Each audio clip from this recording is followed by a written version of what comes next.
Almost 10 years after getting my first Cricut machine, let's just say I have made plenty of mistakes and learned so much along the way. I thought, why not put into a video for you guys all of these things that I've learned so you can learn from my fails and not have to learn them the hard way. So many of these things are game changers. They are going to save you time, money, and so much frustration. So I am so excited to share them with you today. Also, a huge thank you to Opera Air for sponsoring today's video.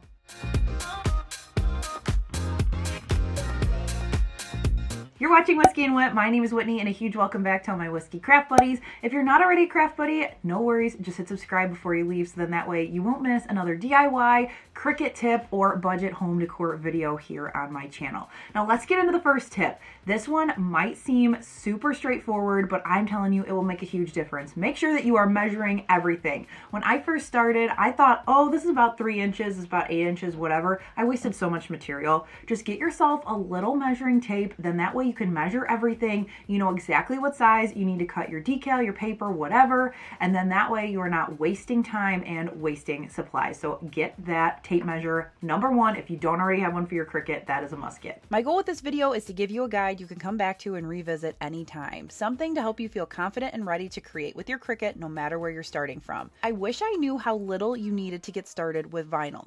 If you're new to Cricut, here is my must-have starter pack to make a simple decal. You're going to need some vinyl, a sheet or a roll, a lower tack transfer tape because the stickier it is, the harder it's going to be to work with, a scraper tool, a weeding tool, a small measuring tape, a good pair of crafting scissors, a blank to put your decal on, and a mat. Now this one's optional, but I recommend a brayer. I'm not going to lie, when I first saw people using a brayer, I thought it was a waste of money, but this is one that I wish I knew in the beginning. It's a really easy way to make sure you get a really good adhesion to your mat, and it's going to make sure that your cuts are so much cleaner and easier to weed. I recommend cutting out your name in a piece of vinyl, pick a font that you like, and that is a really good way to break the ice. And if you don't weed it right the first time, try again. It's definitely okay. This is a great project for some cheaper vinyl as well. When I started, I wish that I knew all transfer tape is not created equal. You've got to find one that you like, and you've got to find one that is going to release your vinyl and not make you pull your hair out of your head. Some are way too sticky and can ruin your project. I love using paper transfer tape from Amazon on so many things. It's gentle and gets the job done without pulling up your vinyl. If you want a clear option, there are less sticky ones as well that I will link below, and it will transfer all of your vinyl, but it won't impact your project. The hard thing with Cricut transfer tape, I find, is that it's way too sticky, so it's not going to release the vinyl when you go to put it on a surface, and it is going to make you very frustrated. So I would definitely recommend a different type of transfer tape. Something else I wish I did from the start, save my scraps of vinyl. I really wish I was better at saving my scraps from the start of my Cricut journey. I would just pitch smaller pieces, and now I would never do that. It helps save you, especially if you just need a little piece for something. And I organize mine in a hanging file box that I have both my iron-on and adhesive vinyl sorted by color. So I can easily find what I need, and I can also easily file those new scraps back into the container. Sometimes I'm able to do full projects with just my scraps because I've been saving them for a while. I got so many headaches by trying to cut and weed intricate vinyl cuts in the beginning. I would hate weeding. Now I love weeding because I have some tips and tricks to help you get those intricate designs cut, weeded, and applied to your project. First tip I have for you is in Design Space, you're going to add an offset. So say I have this word, congratulations. I love this font, but it's might cut a little too thin if I'm trying to make it smaller. I have this large here so you can see what I'm doing, but this would be really helpful if it was small and you're worried. You're going to take this, and I'm going to duplicate it for visual sake. You're going to take this and you're going to add an offset. I like to start with like 0.03, 0.04 because you don't want any of the insides of the A's or whatever to kind of shut. But this 0.4 is great because then all you need to do is once you click apply, you can select both and hit attach. And then you can still read congratulations, but it is thicker than that one. So it's a nice way to thicken up some fonts so you still get that fun whimsy without it being a huge pain to weed. When it comes to cutting, you can use the iron-on or washi tape setting, and that will help with your intricate cuts. It will help cut everything through and help you with weeding. So you just select that or turn your dial depending on your machine. You can also cut things like cardstock mirrored to avoid those jagged edges. What I'm doing is cutting here just mirrored, so then that way if you get any of those little jagged edges, it's going to be technically on the back now, so your front is going to look nice and finished. I recently learned this. I'm not a big cardstock crafter, but I was blown away and thought this was such a fun tip, so then that way everything looks a lot better and cut. Another great trick with Intricate Designs is reverse weeding. So here, if I was to weed this, I might lose some of these little pieces. So instead, I'm going to take transfer tape and go right over the top, the whole piece of vinyl. I'm going to squeegee and scrape it down on both sides. Then I'm going to peel off that back sheet, and then I am going to start to peel the outside. Something that I find is helpful with reverse weeding is removing any of the innards that you can easily get out. So the insides of O's, A's, inside of shapes, and then do this. So then that way that's one less thing you've got to remove. But now you've got a really intricate design on your transfer tape ready to be applied, and you aren't throwing the whole thing in the trash because you got frustrated or you lost some of your pieces. And then when it comes time to actually apply the decal, I love using the hinge method. All you need is some masking tape, painter's tape. I've sometimes even used scrap transfer tape, and you're going to put your item where you want it. Then you're going to tape down the center, peel back one side, stick it down, and then do the same on the other side. This is great for huge signs, but you can even do it for small decals. It helps you get it all lined up before the back is actually sticky, and then you know it's going to stick where you want it because that hinge is holding everything minus the sticky part that you're going to stick down. Huge game changer. When I'm working on these projects, I am living in my browser. I'm looking for things like free SVGs, fonts, and also project inspiration. But have you ever sat down to look and suddenly you're 5 tabs deep in a Pinterest rabbit hole an hour later and you haven't downloaded a thing? Well,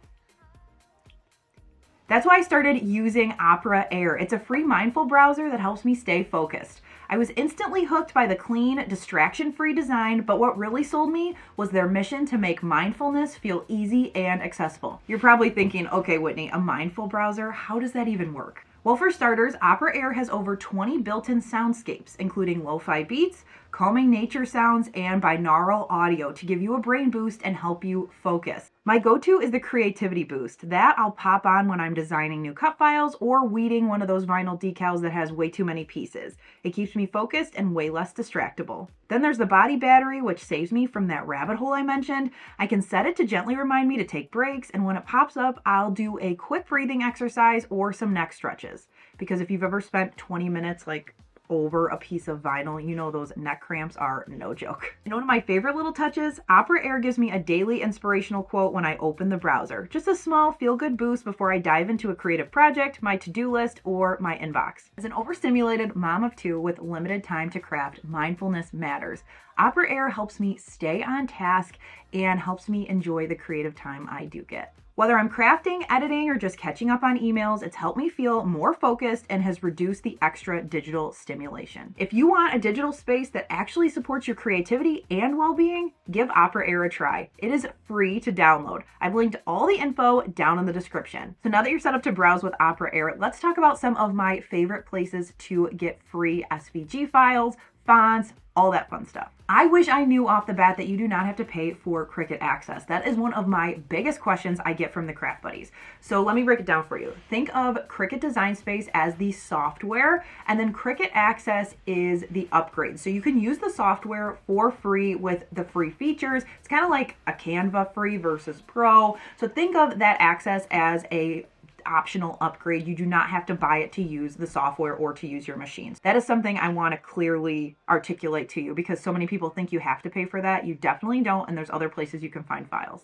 Let's start with my favorite free places to get resources. Number one, obviously, is whiskeyandwhit.com, my free file library. If you would like the password to get into there, you can opt in by scanning this QR code. I have got so many different options there, from cut files to printables, all free, all season, so be sure to check that out. Now, if I'm not designing the files, I am heading to Kaluuya Designs, hands down. I love her files. She has both free and paid, but her free library is so extensive, and I've been using her since before I designed my own files, so I absolutely love that site.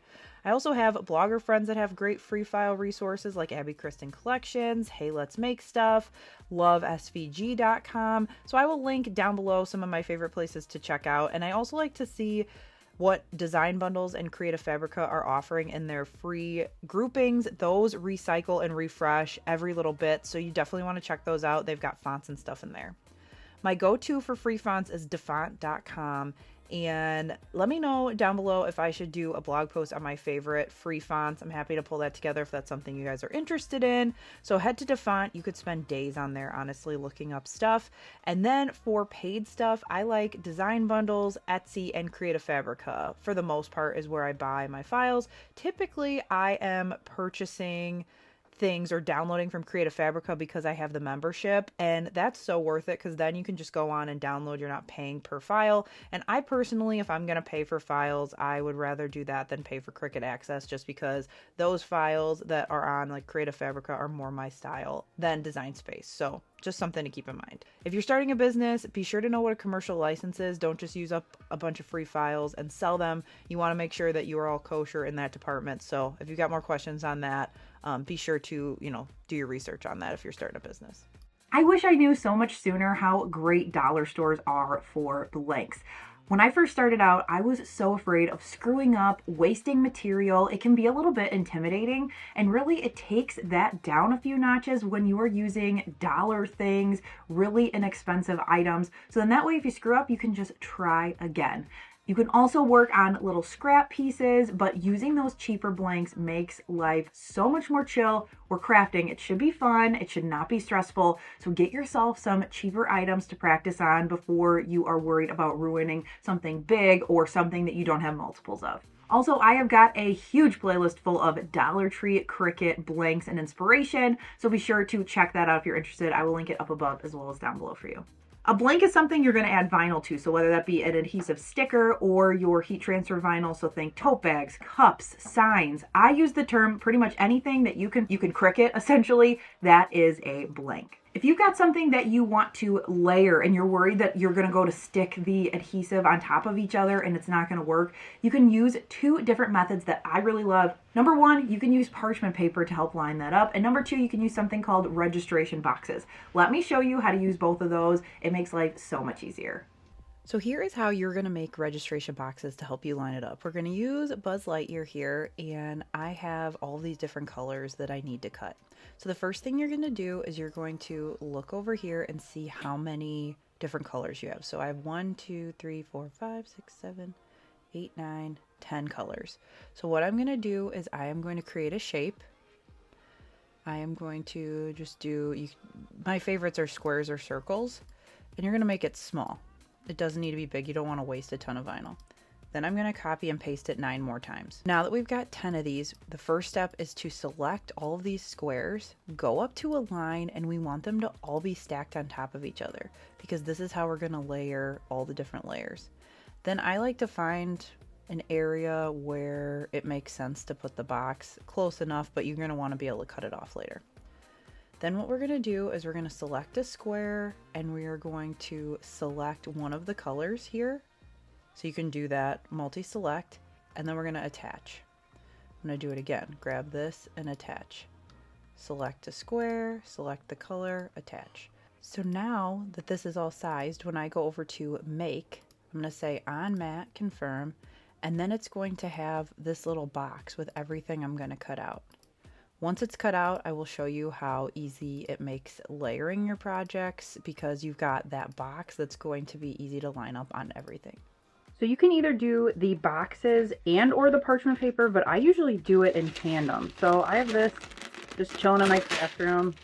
I'll rip myself a piece, and you want the piece to be big enough to cover your entire artwork. So then that way it can protect your surface. I'm going to cut this down, and then we'll be able to get working. So we've got this black, so I am going to apply, I think, my white first because it's one of the bigger pieces.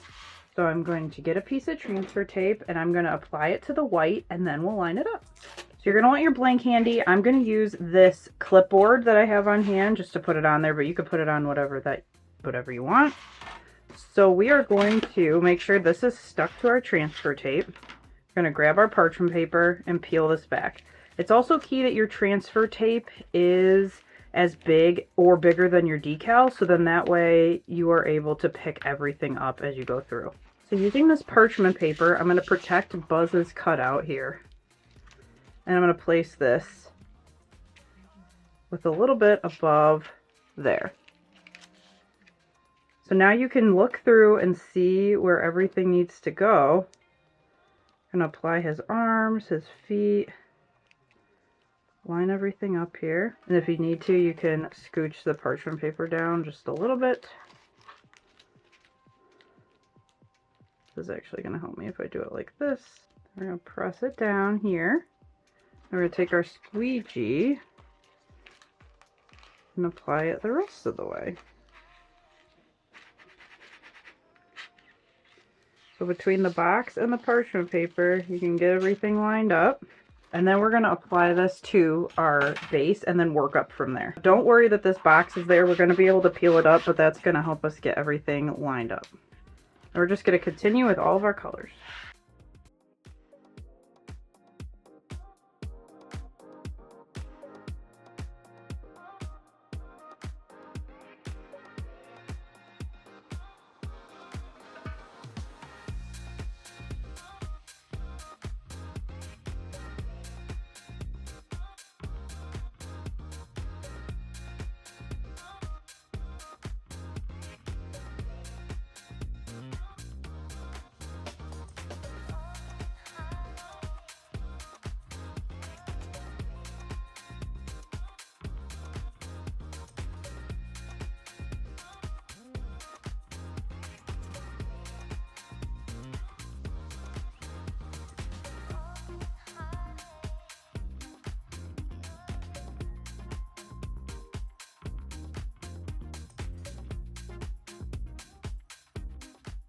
Then your last step is to just remove those boxes carefully and your decal is good to go. Way less stress and it helps line everything up.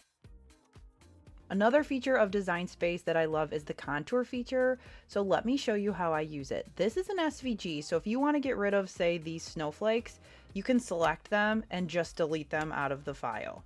But let's say this is a PNG or something where it's not sectioned like that. We are going to weld this together and now it's all one piece. If you want to get rid of those, you can go down to contour and you can actually select these and it will remove them from your file. So if you're working with a PNG, it makes it closer to an SVG as far as editing it. So we're going to head back here to contour. We're going to add these two. And let's say we want to make some different colors. So let's say we want our text to be white and we want our little snowflakes to be blue, for example. We're going to select this, we're going to go to contour, and we're going to make sure everything is deselected that we don't want to be white. So these flourishes and, okay, so all of my words are selected. You can also hide and show all contours as well. But here's this. Then I am going to, the key here is you want to make sure everything's the right size. We're going to contour here. I'm going to go hide all, and I want to have these four things. Then what you can do is change this to light blue, this to white, and then you can align it center, and then you can go ahead and cut that in multiple colors. So even if it's a PNG, something you've uploaded, it's not an SVG, you can still edit it with this contour feature. And that also helps when it comes to cutting, because say these weren't cutting out, just get rid of them and it helps. For quite some time, I thought that by taking some foil and putting your blade into it, it sharpened your blade. That is not true, so I'm here to set the record straight because now I know. You can pop your blade out, push this little top here, ball up some aluminum foil, and use that to get the gunk off of your blade. You can just kind of stick it in and out. That's going to get the gunk off. That is good after you have replaced the blade and you know it's not time to replace one yet, but you just want to get some of that gunk off, whether that be adhesive or other little bits. You just poke it into that tin foil. I just kind of keep this ball like right in there and it's good to go. Now for your machine itself to clean it, what I like to do is just take some regular, like easy clean stuff, nothing too abrasive. You can wipe off any of the dust here. I have a dog with black fur, so I like to make sure that no dog hair is in here. When you're cleaning, just make sure you don't touch this black band in the back or your machine will stop working, so leave that alone. And then I also like to make sure that I am cleaning my mats regularly. When I first got them, I thought when they were not sticky, you had to pitch them, and it was over, but that is not the case. You can clean them with either Dawn Power Wash or dishwash detergent. I've also seen people use Awesome Cleaner from Dollar Tree, as well as some Windex. I haven't tried those last two, but the Dawn works great. Just make a lather with some water, rub it on there. You can scrape off any hair, paper pieces, whatever. Make sure you rinse it clean, hang it to dry, and then it is going to be sticky again. I can do this about 4 or 5 times on a mat, and then it is time to get a new one. They're not going to last forever, but you can definitely extend the life of your mat and your machine by keeping them clean. If you are cleaning your blade or you've cleaned it a lot and it's not cutting anymore, then you can go on Amazon and buy some blade replacements. This is another one. Cricut sells it, but you can get the cheaper ones on Amazon. Whew, okay, that was so much Cricut goodness. I hope that you were inspired today, that you had an aha moment, and you got some takeaways to use for your next Cricut project. If you do, be sure to head down to the comments and let me know what you learned today. If you enjoyed this video, don't forget to give it a thumbs up, and be sure to hit subscribe if you're new, if you liked this Cricut content, so then that way you won't miss anything future if you're not already a craft buddy. Also, while you're down there checking out stuff, be sure to leave a comment if you have a holy grail Cricut thing that you wish you would have known when you started. I love learning from you guys. I know the other craft buddies do too. So I will be down in the comments checking out what you guys have to share. Also, while you're down there, be sure to check out Opera Air, that mindful browser, free to download. So check out all of that info down in the description. And I hope you loved this video. Let me know if I should do another part, because I could not jam everything I've learned in 10 years into one video. Thanks so much for watching, and I will catch you in the next one. Bye!